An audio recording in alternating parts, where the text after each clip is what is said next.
नमस्कार दोस्तों, बहुत बहुत स्वागत है चैनल पे। आइए बात करते हैं आज कर्मों के बारे में। तो कर्मों के बारे में बहुत कुछ हमने सुना हुआ है। आइए जरा एक नए दृष्टिकोण से देखते हैं।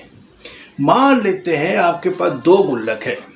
एक गुल्लक में आप 100 रुपये रोज डालते हैं और दूसरी गुल्लक में 500 रुपये रोज। और जब भी कभी आप फोड़ेंगे तो यकीनन किसमें ज़्यादा पैसे, जिसमें आपने 500 रुपये रोज डाले हैं। कर्मों का भी ऐसा ही है। किसी को हम जाने अनजाने में कुछ भी कह रहे हैं, वो कर्म हमारे अकाउंट में जुड़ते जाते हैं और कब किसके सामने किस रूप में आए पता ही नहीं चलता, लेकिन आता ज़रूर है। आपने भी नोट किया होगा कि जैसा हम कर्म करें किसी भी रूप में आ सकता है, कब आ सकता पता नहीं, लेकिन आता ज़रूर है। तो कोई भी कर्म कार्मिक अकाउंट ना बने, इसलिए सबसे माफ़ी मांग लेनी है।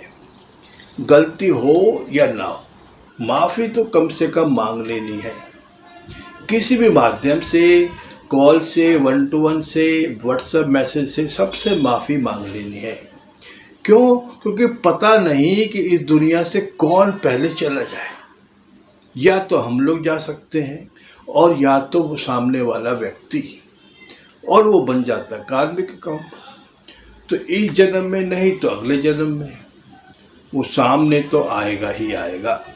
तो इसलिए सबसे पहले तो माफ़ी मांग लेनी है। दूसरी आती सेवा।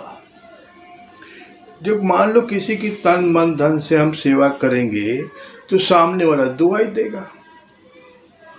तो इसलिए जिस भी दृष्टि से आप सेवा करना चाहें करें। सेवा का बहुत बड़ा महत्व है और सेवा तो करनी चाहिए। वो सेवा करते हैं तो सामने वाला दुआ देगा और कहीं ना कहीं वो काम आता है। तीसरा आता है कि हम लोग पैसा कमाने के लिए कुछ भी करने को लोग बाग तैयार हैं। नो डाउट पैसा हमको चाहिए। सुबह से रात तक कुछ भी ज़रूरतें हमारी सारी पैसे से ही होती है।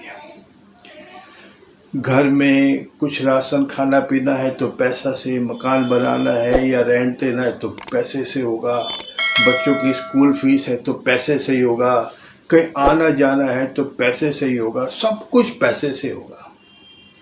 तो लेकिन पैसे के लिए लोग बाग कितने गिर जाते हैं। कोई नकली माल बेच रहा है, कोई रिश्वतखोरी आदि कर रहा है, झूठ कपट से पैसा कमा रहा है, कई तरह से पैसा जो कमा रहा है, उनकी प्राथमिकता पैसा ही है। अब पैसा तो है, लेकिन एक तरह से ये भी सेवा है। किसी बुरी नीयत से पैसा कमाते हैं तो सामने वाला क्या देगा? बद्दुआ। और कहीं ना कहीं जाके वो हमारे लग जाती है। मान लेते घड़ी किसी ने खरीदी और किसी ने बेची। मान लो 200-250 रुपये की घड़ी किसी ने किसी को बेच दी। अब घड़ी माने कि वो खराब है, तो जिसने घड़ी खरीदी है वो क्या बोलेगा? बद्दुआ ही देगा कि ऐसी घड़ी दे दी, वैसी घड़ी देगी। वो एनर्जी उसको चली जाती है, वो कार्मिक अकाउंट बन जाता है। और इसी दूसरी दृष्टि से मान लेते हैं उसने घड़ी बहुत बढ़िया दी, तो सामने वाला कहेगा वाह क्या घड़ी दी, वो पॉजिटिव एनर्जी चली गई।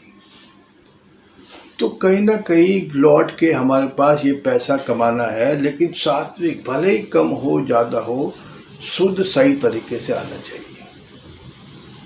और पैसा कमा के हम लोग क्या बच्चों को ही देंगे? कोई ऊपर तो जाने वाला है नहीं। अब वो पैसा जो कहीं ना कहीं खर्च हो जाता है, लेकिन जो उसके कार्मिक अकाउंट है वो जुड़ता जाता है। और ज़्यादातर सोचते हैं कि मेरा क्या फ़ायदा, सामने वाला कुछ हो या ना हो, मुझे क्या फ़ायदा। तो ऐसा नहीं है, हमको सोचना चाहिए सामने वाले का क्या फ़ायदा। अगर हम ऐसा सोचते हैं कि सामने वाले का क्या फ़ायदा, तो बिजनेस माना जाएगा बढ़िया।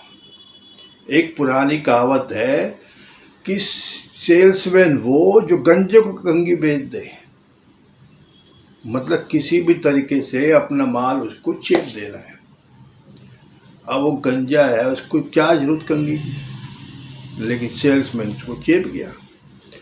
तो ऐसा नहीं, अगर कंगी मांगे भी तो हमको बोलना है भाई साहब ये आपके लिए सही प्रोडक्ट अभी है ही नहीं, उसको समझाना होगा आपके लिए ये प्रोडक्ट सही है। अब मान लेते कई बार हम लोग फ्रूट आदि लेने जाते हैं तो फ्रूट वाला बोलता है भाई साहब ये मत लो, ये खराब है। तो क्या वो दुआ कमा रहा है? और कई जगह बोलते हैं भाई माल एक्सपायरी हो गया, ये मत लो, तो वो दुआ कमा रहा है। तो माना कि दुआ से नहीं घर चलता, पैसा तो चाहिए चाहिए, लेकिन मान लेते किसी ने पैसा कमाया और दुआ नहीं कमाई, और लेकिन जिसने दुआ कमाई वो कई गुना पैसे से ज़्यादा कमा सकता है। कहने का मतलब सिर्फ इतना ही है, पैसा कमाना है, भरपूर कमाना है, लेकिन ईमानदारी से, नेक से, किसी का दिल दुखा के नहीं। किसी का दिल दुखा के पैसा कमाया तो हो सकता है वो अकादमिक अकाउंट बन जाए जिसका फल हमें मिलेगा। पैसे के लिए इतना नहीं सोचना, सामने वाले का फायदा पहले सोचना है, वो संपूर्ण बिजनेस माना जाता है। और तीसरा आता है कि मान लो अन्न, वो भी एनर्जी है। अन्न तो हमको चाहिए, सुबह से लेकर रात तक जितनी बार भी हम खाते हैं तो अन्न जरूरी है। और ज़्यादातर हम लोग बाहर खाते हैं, उनकी पॉजिटिव माइंडसेट है, नेगेटिव माइंडसेट है। और जो घर की औरतें, माता बहनें बनाती हैं, क्या देख के बनाती, क्या सोच के बनाती, वही एनर्जी हम लोग में आ जाती है। तो सीधा है, घर में खाना है, और औरतों को, माता बहनें जो आप सुन रहे हैं, उनको भी कह देना है हमेशा प्रसाद के रूप में, मैं अच्छा खाना बना रही हूँ, इसको जो भी खाएगा प्रभु का प्रसाद है, हष्ट पुष्ट रहेगा, तंदुरुस्त रहेगा, स्वस्थ रहेगा, और तो और पैसे से भरपूर रहेगा। अपने पॉजिटिव माइंडसेट से अन्न बनाएंगे तो हमारे जीवन में भी काफ़ी बदलाव आता है। तो यह दोस्तों बस इतना ही, हमको कर्म से जो भी हो गया तकदीर बदल सकते हैं। सिंपल सिर्फ इतना है कि माफ़ी मांग लेनी है, और दूसरा धन जो कमाना है शुद्ध सात्विक तरीके से, ईमानदारी से, और तीसरा अन्न जो खाना है वो शुद्ध खाना है, पॉजिटिव एनर्जी से। थैंक यू दोस्तों, बस इतना ही। और अधिक जानकारी के संपर्क करें, डिस्क्रिप्शन में व्हाट्सएप ग्रुप का लिंक है, ज़रूर ज्वाइन करें, और लाइक शेयर सब्सक्राइब ज़रूर कीजिएगा ताकि अन्य लोग का भला हो। Thank you.